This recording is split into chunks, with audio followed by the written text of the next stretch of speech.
What's up, guys? Troy here, and today it's time to give you guys an update what's going on with the freaking 240, because the last time I swapped out the alternator and the freaking battery light and brake light are still on.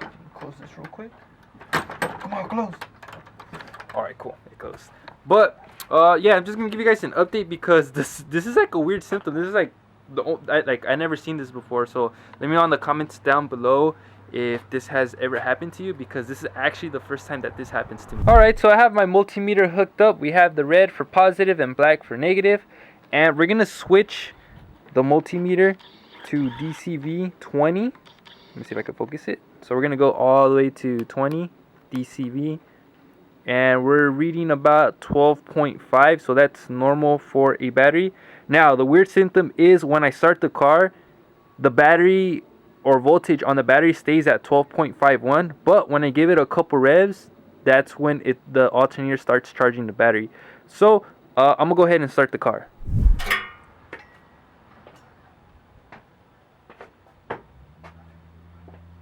Alright, so I'm gonna go ahead and start the car and see if the voltage is the same, and when I give it a few revs, it's actually it's so weird, but I'm just gonna start it.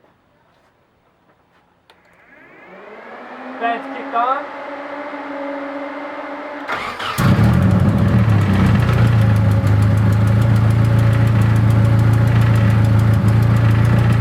It starts up normally. Alright, so go ahead and pay attention to the voltage. I'm gonna give it some revs.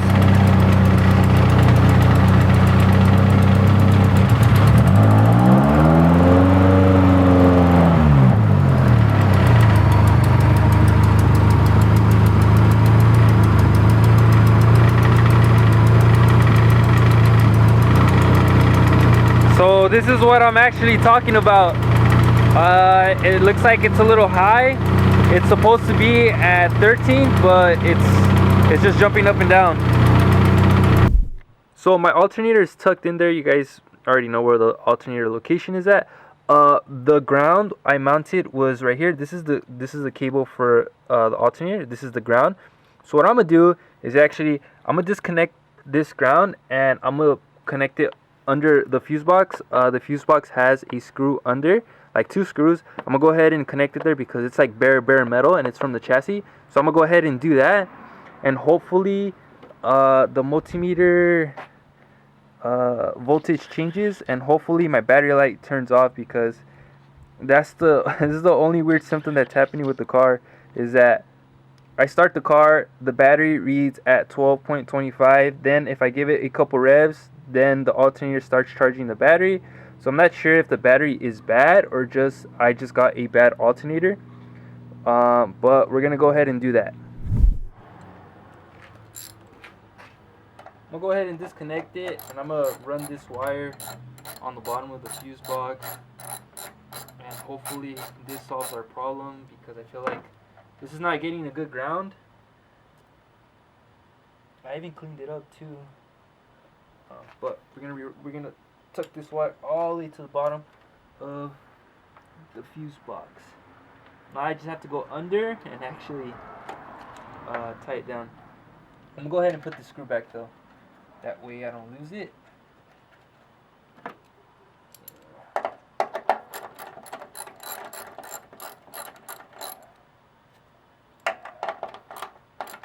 Alright, so it's nice and tight. So let's go under the car and mount this ground cable. So this is my lower radiator hose, and I mounted the part right there was the socket. You guys can see that screw. That's where I mounted the ground cable for the alternator. So I'm gonna go ahead and start the car and see if the voltage changes. So let's get to it.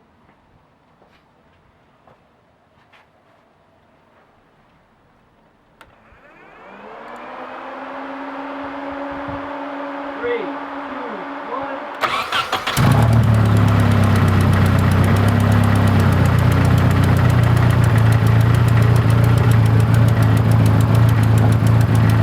So we're reading at 1208, but if I give it some gas,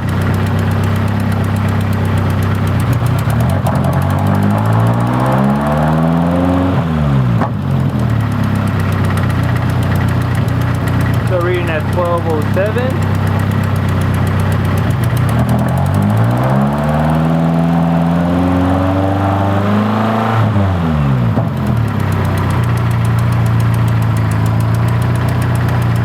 Now it jumps back to 14.65. So this is like really weird. So I unbolted the ECU, and this is pretty much the final check of why the car is doing that. Already put the power and ground like on good spots on the alternator, and every time I rev the car, the alternator starts charging the battery. So we're gonna do a diagnostics check with this. So you see the light right here. So we're gonna turn this all the way to the right. 1, 2, 1, 2, 3. So that's code 23. 1, 2, 3, 4. 1, 2, 3, 4, 5. So code 23 and code 45. I'm gonna go ahead and in the computer and check out what those codes are. So all we have to do is just spin this all the way to the left, and that's pretty much it.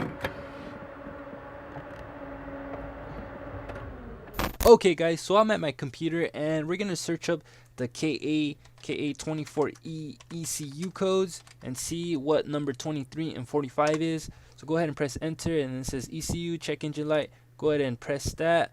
It says KA24E codes, and we do have number 23, and 23 is the idle switch right here, and number 45 injector leak.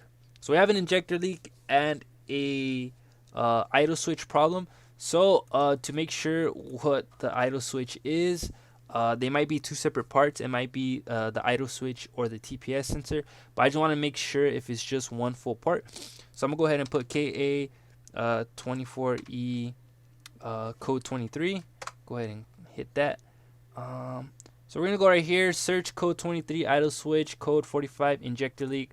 We're gonna go down. I'm just gonna read through it real quick. Okay, and it says here code 23 triggered the leaky injector code. Check the connections of the 23 and change it if necessary.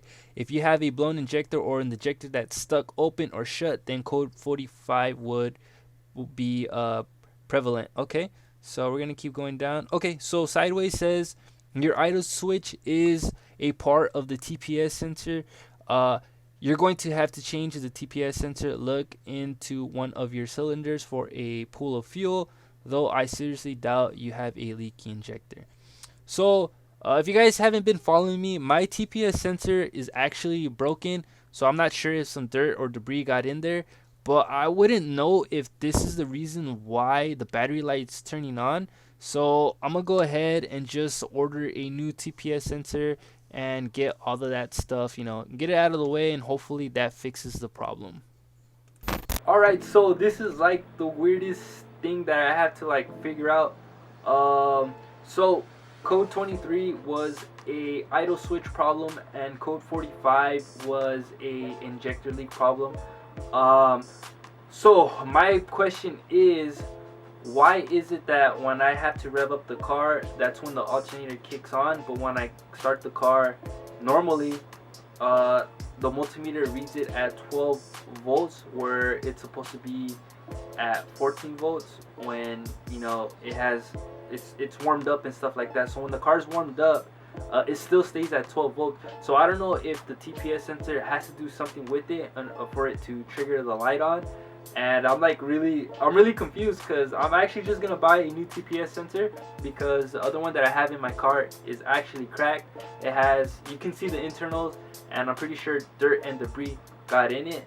But that's just something really confusing, because I have to actually give the car gas, and that's when the alternator kicks in. So I'm not sure that's the reason why the battery light's on, because we have a faulty TPS sensor. So that's gonna wrap up today's video. Hopefully you guys enjoyed it. Please like, share, and subscribe. And if you guys have any questions, comment down below.